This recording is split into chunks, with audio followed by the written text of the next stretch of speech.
माता पिता के ना रहने पर गोकर्ण जी महाराज तीर्थाटन के लिए निकल गए और पीछे से धुंधकारी ने 5 वैश्याओं को अपने घर में रख लिया। इन वैश्याओं ने नित नई मांगी करनी शुरू की।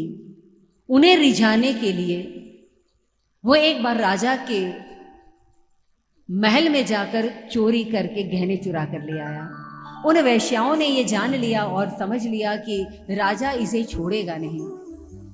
जब सैनिक आएंगे पकड़ के ले जाएंगे, ये तो मरेगा ही मरेगा, हम भी इसके साथ मारे जाएंगे, तो क्यों ना हम ही इसे मार दें। और उसी रात चारपाई पर सोए हुए धुंधकारी के गले में फंदा डालकर इन 5 वैश्याओं ने दोनों तरफ से फंदे को खींचकर, जैसे ही धुंधकारी जागा, जिसके लिए पूरा जीवन लगा दिया, उन 5 वैश्याओं ने जिसके लिए अपने माता पिता को मार दिया, आज वो मारने पर तुली हुई हैं। फिर भी जब प्राण नहीं निकले तो इन वैश्याओं ने जलते हुए अंगारे लाकर धुंधकारी के ऊपर डाल दिए और वो प्रेत बन गया। भजन करत बिटिया भली, किसी ने कहा है, भजन करत बिटिया भली, विमुख होए जो पूत, शबरी को मुक्ति मिली और धुंधकारी भयो भूत। अब वो भूत बन गया, प्रेत योनि में चला गया। पर प्रेत योनि में भी उसके मन को शांति नहीं। रोज गांव वासियों के सपनों में आकर किसी न किसी रूप में आकर उन्हें परेशान कर रहा था। जब गोकर्ण जी को काशी में पता चला, गया जी में पता चला कि भाई नहीं रहा, तो उन्होंने अपने भाई के नाम से श्राद्ध कर दिया। और जब वापस गांव लौट कर आए तो अपने घर के बाहर रात को सोए हुए थे। अलग अलग रूप में वो धुंधकारी प्रकट होकर डराने का प्रयास कर रहा था। गोकर्ण जी ने पूछा, तुम हो कौन? कहा, मैं आपका भाई धुंधकारी हूं, इस प्रेत योनि में आ गया हूं, आप मुझे इससे मुक्त करें। कोई ऐसा उपाय कीजिए कि ये प्रेत योनि से मैं मुक्त हो जाऊं। और तब गोकर्ण जी ने कहा, तुम्हारे नाम से तो मैंने गया जी में श्राद्ध किया है, गया श्राद्ध शते नापि मुक्तिर में ना भविष्यति। अरे 100 श्राद्ध भी यदि मेरे नाम से आप कर देंगे, मैं जानता हूं मैंने कितने पाप किए हैं, इतने पाप किए हैं कि 100 श्राद्धों से भी मेरी मुक्ति नहीं हो सकती। और तब प्रातःकाल सूर्य वंदना करते हुए सूर्य भगवान ने आकाशवाणी की और कहा, अपने भाई धुंधकारी को यदि मुक्त करना चाहते हो प्रेत योनि से, तो गोकर्ण जी महाराज श्रीमद् भागवत सप्ताह का आयोजन करें। श्रीमद् भागवतान मुक्ति ही सप्ताहम वाचनं कुरु, धन्या भागवती वार्ता प्रेत पीड़ा विनाशिनी। और ऐसा ही गोकर्ण जी महाराज ने किया। गांव के बाहर एक सुरम्य वातावरण, एक वृक्ष के नीचे व्यासपीठ लगाकर गोकर्ण जी महाराज बैठे।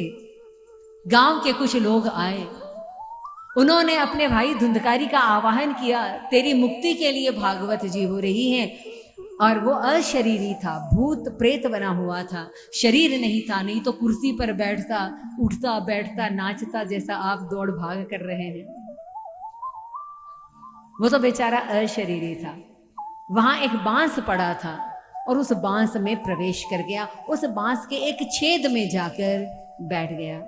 पहले दिन की भागवत बस पूरी होने ही वाली थी, वो पूरी हुई और अचानक उस 7 गांठ वाले बांस की एक गांठ फट गई। क्या थी यह गांठ? न जाने कितनी गांठें हम अपने भीतर अपने मन में लेकर बैठे हुए हैं। जरा विचार करके देखिए, इतने हार्ट अटैक क्यों हो रहे हैं यंग जनरेशन में? कितना बोझ, कितनी गांठें अपने दिल दिमाग में लेकर बैठा हुआ है इंसान। वो गांठें कभी हार्ट अटैक बनकर, कभी ब्रेन स्ट्रोक बनकर दिखाई देने लगती हैं। 7 दिन 7 गांठें फटी और 7वें दिन जब अंतिम गांठ फटी तो उस बांस में से साक्षात देवताओं के पार्षद की तरह धुंधकारी प्रकट हो गया। धन्या भागवती वार्ता प्रेत पीड़ा विनाशिनी। ये मधुर बोल जग फंद खोल, सन्मार्ग बताने वाला है, बिगड़ी को बनाने वाला है। ये बिगड़ी को बनाने वाली कथा है। जितना अपने जीवन को बिगाड़ा था उस धुंधकारी ने, उतना तो हमने नहीं बिगाड़ा है। ऐसा कोई पाप नहीं था जो उसने अपने जीवन में ना किया हो। जब धुंधकारी जैसा, देखिए, एक राक्षस मनुष्य बन जाए ये बात तो फिर भी समझ में आती है, परंतु नीच से नीच व्यक्ति भी जो भूत प्रेत योनि में है वो भगवान का पार्षद बन जाए, यह महिमा तो सिर्फ और सिर्फ भागवत महापुराण की है।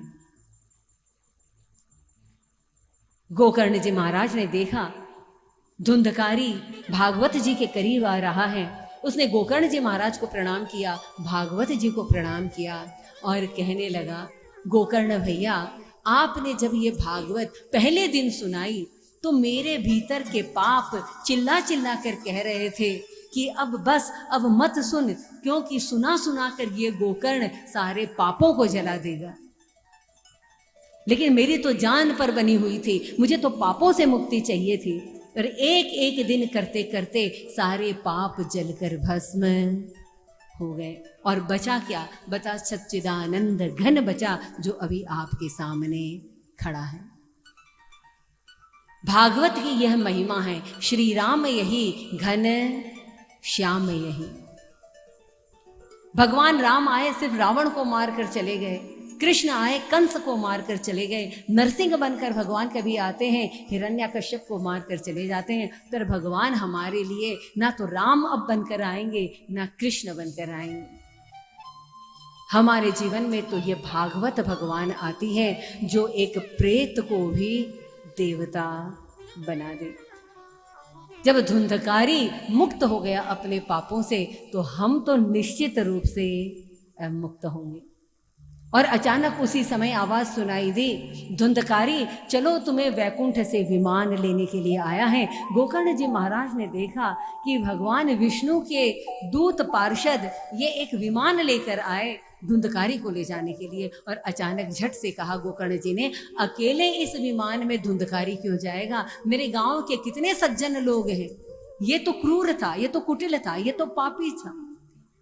अगर इसके लिए विमान आया है तो बाकियों के लिए भी तो विमान आना चाहिए।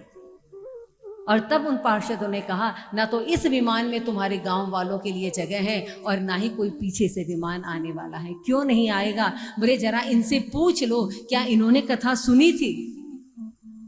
गांव वालों ने अपना सिर झुका लिया। धुंधकारी ने तो सुनी थी, क्योंकि मरता क्या ना करता, कोई दूसरा चारा नहीं था। और तब गांव वालों से पूछा, क्या तुमने कथा नहीं सुनी? गांव वालों ने कहा, महाराज हमने वैसे नहीं सुनी जैसे सुननी चाहिए थी। हम तो सिर्फ बैठे बैठे लॉजिक लगाते रहे। हम तो बैठे बैठे बस आपको एग्जामिन करते रहे कि हमारे ही हाथों में पला हुआ ये छोटा सा छोकरा गोकर्ण क्या तो कथा सुनाएगा। और समय यूं ही चला गया। और तब फिर एक बार गांव वालों के कहने पर 7 दिन की कथा का आयोजन श्राद्ध पक्ष में हुआ। और श्राद्ध पक्ष में जब वो कथा हुई तो 7वें दिन उस कथा के फिर एक बार भगवान कृष्ण अपने लोक गोलोक से नीचे आए। गोकर्ण जी महाराज को गले से लगा लिया। गोकर्ण जी महाराज कृष्ण रूप हो गए और उन सारे गांव वासियों को लेकर भगवान अपने धाम में वापस चले गए। इस कथा को कोई जीव सुनता है, कोई जंतु सुनता है, कोई कीड़ा सुनता है, वो भी वैकुंठ लोक चला जाता है। हमारे सारे पूर्वज, हमारे सारे पितृगण, हम कई दान, पिंड दान करते हैं, जल दान करते हैं अपने पितरों के लिए, परंतु श्राद्ध पक्ष में अगर हमारे पितरों के निमित्त इस कथा को किया जाए, आपके पितरों को सबसे ज्यादा तृप्ति इस भागवत की कथा के आयोजन से होती है। मैंने कल मंदिर में आपके कुछ फोटो लगे हुए देखे थे, सास के, ससुर के, बड़े भाइयों के। आपके पितृ जहां कहीं पर भी होंगे, आज तक कई सारे अच्छे कार्य आपने किए होंगे, वो प्रसन्न ही होंगे, आशीर्वाद ही दिया होगा। पर आज वो जहाँ कहीं पर भी होंगे, उनकी सबसे ज़्यादा प्रसन्नता जब वो अपने अग्रजों को इस भागवत की कथा को इतनी तल्लीनता से सुनते हुए देख रहे हैं। यह उनके आशीर्वादों का फल है। यह भागवत की कथा कैसे सुननी चाहिए, इसके आगे कुछ ऐसे अध्याय भी हैं जिसमें यह बताया गया है कि भागवत को आयोजन करने के लिए मुहूर्त निकालना चाहिए, पंडित जी को बुलाना चाहिए, ये वेदियां बनाई जानी चाहिए, फिर किसी वक्ता को बुलाना चाहिए। ये सारे कार्य तो अब हो गए, अब तो ये करने नहीं है। जिन्होंने करना था, पूजा जी ने, इन्होंने सबने कर लिए। हमारी चंदा माँ आई काठमांडू से सारी तैयारी कर, सारा कुछ हो गया। अब क्या करना है? अब तो हमें मात्र इस भागवत की कथा को बैठकर शांति से सुनना है। सुनने मात्र की जिम्मेदारी आप ले लीजिए। 3.5 घंटे बैठे हैं, अपनी जगह से हिलेंगे नहीं, बस उठेंगे, नाचेंगे, कीर्तन करेंगे और वापस बैठ जाएंगे। दैट्स इट, इतना ही करना है। अगर इस तरह से कथा सुनी जाती है, यह कथा नारद जी महाराज सुन रहे हैं और सनकादिक ऋषि सुना रहे हैं। बस ये कथा पूरी हुई इतनी सुनने के बाद कि अचानक देखा भक्ति, ज्ञान और वैराग्य जो वृंदावन में जमुना जी के तट पर थे, आज गंगा जी के तट पर उस भागवत के पंडाल में आकर नाचने लगे। नारद जी महाराज ने देखा, अरे भक्ति, ज्ञान, वैराग्य सारे पुष्ट तुष्ट एकदम जवान होकर नाच रहे हैं।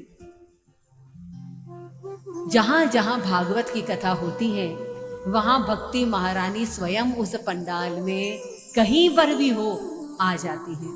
सारी नदियां वहां पर विराजमान हो जाती हैं, सारे तीर्थ वहां पर विराजमान हो जाते हैं। भक्ति महारानी ने पूछा सनकादिक ऋषियों से, मुझे बैठने का स्थान नहीं है, कहाँ बैठूं? बोले जो जो कथा सुन रहे हैं और पूरी श्रद्धा भाव से सुन रहे हैं, उनके हृदय में जाकर बैठ जाओ। और भक्ति, ज्ञान, वैराग्य हर श्रोता के हृदय में जाकर बैठ गया। जहां भागवत की कथा होगी वहां भक्ति, ज्ञान, वैराग्य होंगे, और जहां भक्ति, ज्ञान, वैराग्य होंगे वहां भगवान को तो आना ही पड़ेगा, आना ही आना है भगवान को। भगवान भी वहां पर प्रकट हो गए। नारद जी महाराज पर प्रसन्न हो गए। देखा तो एक तरफ प्रहलाद जी महाराज प्रकट हो गए हाथ में मंजीरे लेकर। देवर्षि नारद जी ने वीणा उठा ली, नारद जी की वीणा बजी, शंकर जी का डमरू बजा, प्रहलाद जी के मंजीरे बजे, इंद्र का मृदंग बजने लगा। सुखदेव जी महाराज आ रहे भागवत जी के श्लोकों को गाते गाते।